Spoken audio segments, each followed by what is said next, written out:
Hi. Okay, so we're meeting again in the second video for chapter 6. This is a second video, which is we will start with 6.3 only for this video, which is about the concept, requirements, and appreciation of the integration side. So what is integration side? So let's look at it, okay? So the integration side is an abstract, okay, it's an abstract or real space where various parties or groups of people with different ethics, civilizations, cultures, traditions, religions meet and strive to find an agreement or meeting point in peace and harmony.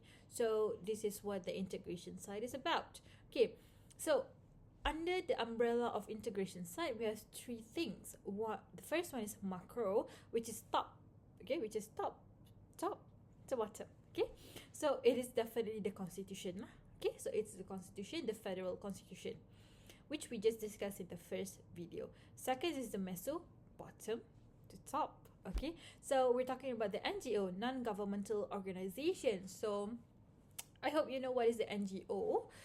And then we have the micro, the last one, which is the grassroots initiative, which is the role of people. We're talking about the community, the people, the citizens of Malaysia itself. Okay.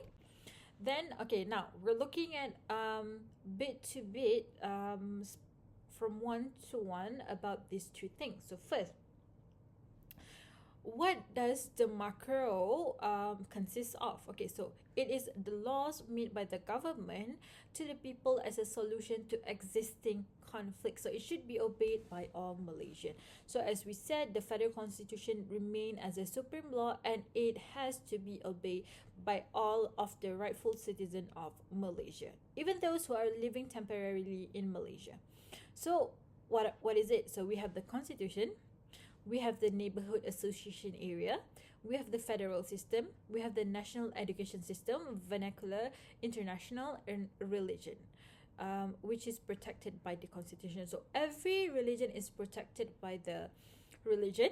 Okay, so it doesn't matter what religion you are practicing, what belief you are practicing, it is being protected by the law. Okay, so as we want to cater to all of the people, hence why multi-religion are being protected under the name of constitution. Okay, and then we have meso, bottom up, okay, bottom to up, okay, which is operated by the people through associations, committee, institution, or non-governmental organization, the NGO.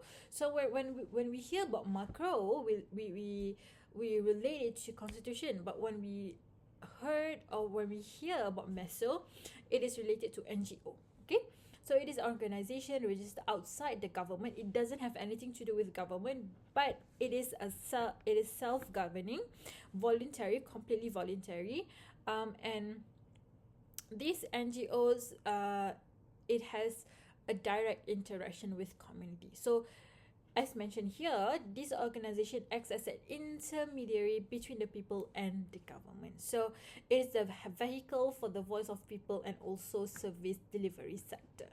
Okay, so for example, it helps with the homeless people, the single mother community, the old people, the disabled people, the special needs people. So this is what the NGO is striving for.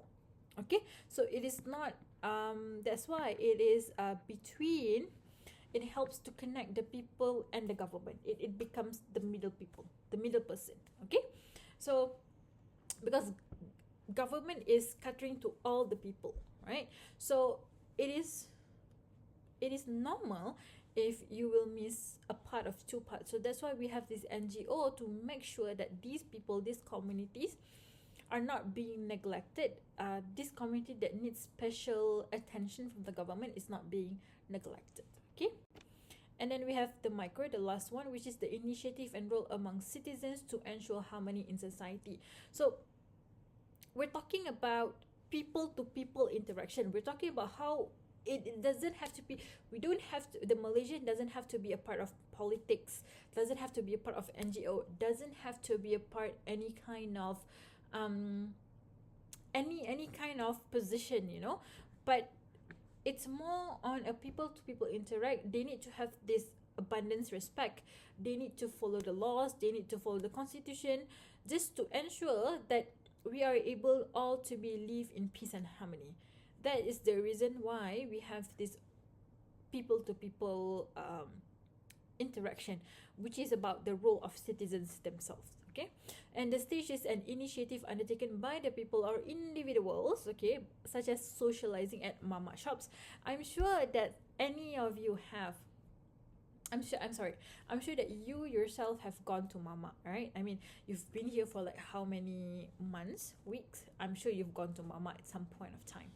Okay, and then attending weddings of different races as a symbol of cultural exchange and unity. So for example here, we do have situation. I give you an example. Yeah, so for example, in a Malay wedding, right, a lot of us actually serve beef, but we know that for the Indian community, okay, there are some of them, they don't enjoy, it's not that they don't enjoy, sorry for the word, but they cannot eat beef.